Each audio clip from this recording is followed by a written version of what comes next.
For more analysis now, joining me live is Associate Professor of Political Science at Seattle University, Dr. Patrick Schoettmer. Patrick, thanks so much for joining us on the program. Good to see you again.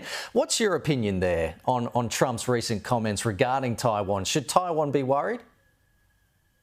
I think Taiwan probably should be worried. As your reporter noted, Trump has a strong transactional streak. He demonstrated that much in the last administration. And the sort of nativist and isolationist strain of the Republican Party that we see ascendant with the Trump victory, I think is going to place a premium on focusing on domestic issues and show a greater disinterest in intervening in foreign affairs, including a potential Chinese threat to Taiwan. Canadian Prime Minister Justin Trudeau has flown to Florida to have dinner with President-elect Donald Trump at his Mar-a-Lago club after Trump threatened to impose sweeping tariffs on Canadian products. The meeting reportedly lasted 3 hours. Do you think this was a good move by Justin Trudeau to head down there? I do. I think we've seen both Trudeau and Sheinbaum in Mexico push back against Trump's announced intention to impose tariffs on Canada and on Mexico on his first day in office. It's an interesting strategy since Canada and Mexico are the two largest trade partners for the U.S. And all three economies are very closely interconnected. So Trump is likely using this to get some sort of leverage like he did in the first administration when he threw out NAFTA and introduced the U.S.-Mexico-Canadian trade partnership.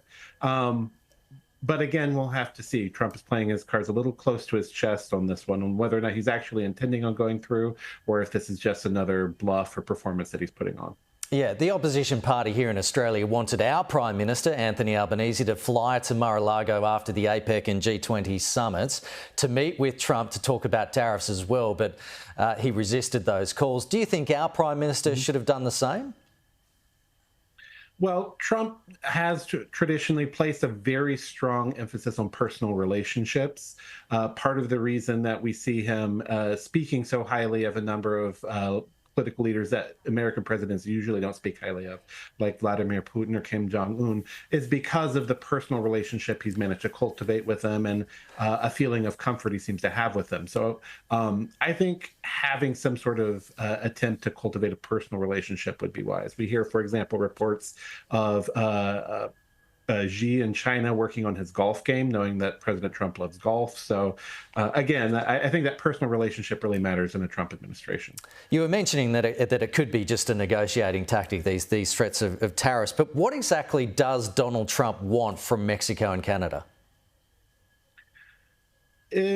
Trump feels like American jobs have been moving abroad for a number of years. They have, but not necessarily for the reasons that he has identified. I think ultimately what he's looking for is to see a number of particularly manufacturing jobs that are based in Canada and Mexico onshored back to the United States. With the political realignments we see happening in the U.S., the Republicans are increasingly dependent on working class and blue collar voters. A lot of these, particularly in very important Midwest swing states, depend on manufacturing jobs for a healthy and robust economy. And if he can't deliver, we'll likely see a redo of what we saw in 2018 when the Republicans get a slight bit of power and then immediately lose it in the following election. And Patrick, I see that 77% of Canada's exports go directly to the United States. So Canadians, they do have a lot to worry about there, don't they? Absolutely. Canada and U.S. have long had a deeply interconnected economy, particularly, again, in manufacturing. The manufacturing hubs in the industrial Midwest are closely linked to the manufacturing hubs in southern Canada, particularly on Ontario. And so both countries are likely to face a significant economic consequences if there's a trade war between the U.S. and Canada. But these tariffs, they're mainly focused on China, aren't they? President Trump used them to target China in the first administration. I think we'll likely see that again. China does play an outsized role in his understanding of the world, and for good reason. They're probably the strongest economic rival of the U.S. Although with Chinese economic doldrums themselves, China has their own issues that they're wrestling with. Dr. Patrick Schoettmer, really great to chat to you this morning. Thanks for coming on the program. No problem, Kenny. Anytime.